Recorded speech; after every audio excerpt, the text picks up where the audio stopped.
4.4 away.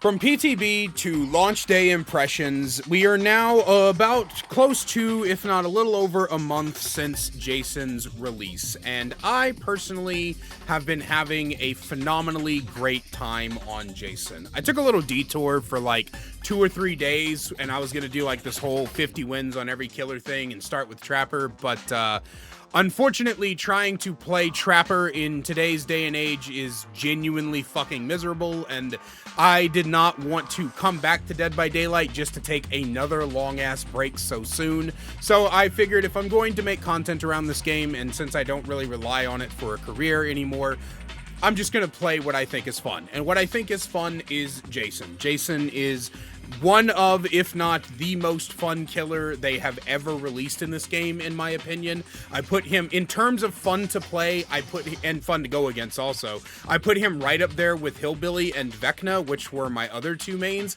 I love both of those killers for various amount of reasons, and Jason just provides a similar level of fun for a different reason, which I never thought would be something I would find in this game ever again. Like, I mained the Hillbilly because his very fast-paced, like, high-octane gameplay is something that I really enjoy. I love getting in and out of chases, I love curving, I love the map-long snipes. It's all just very fun and engaging, and I really like how that plays. And then with Vecna, I loved the variety of the character, the multi-utility that the character had. I could make, if they gave me 14 presets, I still don't think I could fill up every single one with a completely unique build when it comes to Vecna. But Jason brings me the satisfaction of landing his spears. There is very few things in this game that I find more satisfying than landing his spears. When you're seeing this video, I just released a 7-minute and 41-second compilation of me just landing spear shots, and whether you're going for snipes, orbitals, flicks, whatever the case may be, it's all really good. This character is just so fun. But that does not mean that there aren't some things that I think need to be updated or changed, and so today I'm going to bring you some changes that I would make to Jason. I don't know how many changes there are at the moment because I'm kind of doing all of this off the cuff, which maybe I should probably have some kind of bullet points, but I've been playing this character so much, I don't think I'm going to forget anything. So let's go ahead and start off a little bit differently. We're going to start with Jason's add-ons. There's a couple of them that I want to change, as well as like a complete general change that I would like to see happen to the add-on. So the very first thing is that the Garden Claw just needs to completely be reworked. I don't know how many times we have to tell Behavior this, but Killer Instinct duration add-ons are shit. They have always been shit. They will continue to be shit for as long as Behavior makes them, because at the end of the day, the Killer Instinct only pulses every 1.5 seconds, and so giving you an additional 2 seconds is only one additional pulse, and that just doesn't provide you as much information as you think that it would provide you. So it's not really that great. I would love to see this be more geared towards something like coming out of the, like a increased recovery time from coming out of a jump scare, or maybe like faster grab time of the hook. I don't know, dude. Just like something that's not Killer Instinct duration. I don't really know what, because it's a brown add-on, so like I don't want to give it like a super powerful ability, but there could be a dozen things that could probably be better than this. Maybe even something like increasing the projectile speed of the spears by like, I don't know, 5% or something like that, right? Just something that isn't increased Killer Instinct. I think that's really bad. Next up, I would change Toxic Waste. Performing a jump scare, survivors within 8 meters of any hook are oblivious. It's just not good. It's just really not good. I would rather, like, I would say after performing a jump scare, any survivors within 8 meters of a hook or scrap pile are hindered by like 5%, something like that. That would probably jump the tier list up quite a bit, but you know, but I don't like it. The next change I would do would probably be to iGoop. Gain undetectable after grabbing a hook spike for 13 seconds. just not that good. Most of the time, by the time you're grabbing a hook spike, you're already going into Omnipresent Evil, so it doesn't really have a lot of its uses. I did a whole tier list for the add-ons, by the way, if you wanted to check those out. But if I were to change iGoop, I would either increase the time frame for the undetectable, or I would give the undetectable something different. Something like whenever you come out of Omnipresent Evil, gain undetectable for 10 seconds or something like that. Like that would just be a far better effect than grabbing a hook spike, giving you undetectable. That's just the reality of the situation. Next up is Imperial Imprinted Aluminum. Injuring a healthy survivor with a throwing spike inflicts them with mangled and hemorrhage. Just make it to where when they are hit with a throwing spike, they are inflicted with mangled and hemorrhage. I don't know why it is only on an injure. This does not happen this way for literally any other add-on in the game, I think. Every other Sloppy Butcher add-on is simply when you hit the survivor with this power, they become mangled and hemorrhaged. So I don't know why. I don't know why for this one specifically it is only when you cause the injury, not when you just hit them in general. Now, the final thing that I would do is I would make every single add-on that specifies a hook spike just be for both spikes, right? So like Bloody Magazine, when a hook spike misses, all survivors scream and then you see their aura. It should just be when any spike misses. Burnt Fuse, when a survivor is impaled by a hook spike, the exit gates are blocked for survivors within 13 meters, and it persists for 5 seconds after the survivor is no longer impaled.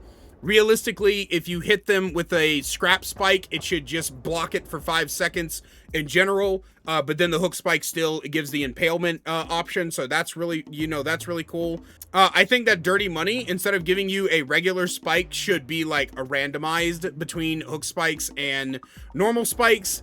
Missing Corkscrew, whenever they're impaled by a hook spike, it should be by both, right? It's just that hook spikes make the effect of the add-on last longer, while normal spikes don't, because they don't embed themselves in the survivor.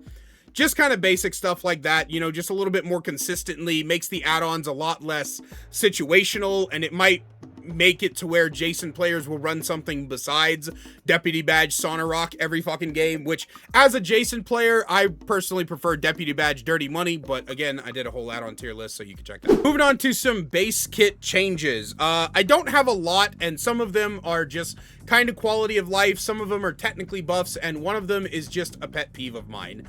I'm gonna start off with the pet peeve.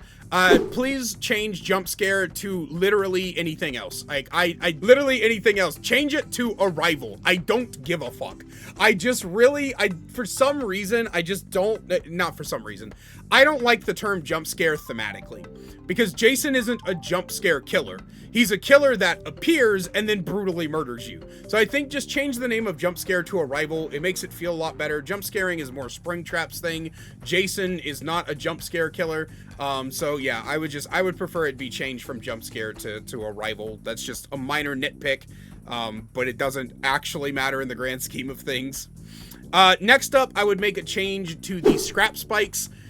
I just feel like they should have something, maybe deep wound, have them cause deep wound when they injure a survivor, so hook spikes embed themselves and break the survivor and give you aura reading, but scrap spikes cause deep wound when you embed the survivor. This would be great counterplay to things like Dead Hard. It provides a tiny little bit more slowdown, and it gives you a reason to actually seek out the scrap piles, because as of right now, the only time you grab a scrap pile spike is when there's no other option for you. Like, every Jason player worth their salt is only grabbing hook spikes because that's what's necessary. Some people might say, oh, well, you're gonna grab it if you're in chase and they're already injured because it doesn't matter which one you use, but it does, because if they're on death hook, then you want the hook spike so you can get the Mori, so you don't have to waste as much time getting, picking them up and dragging them to a hook. So I just genuinely think that the spike should do just something. The scrap bike should do a little bit more something, give deep wound. I think that would be perfectly fine. I see no real actual downside to it.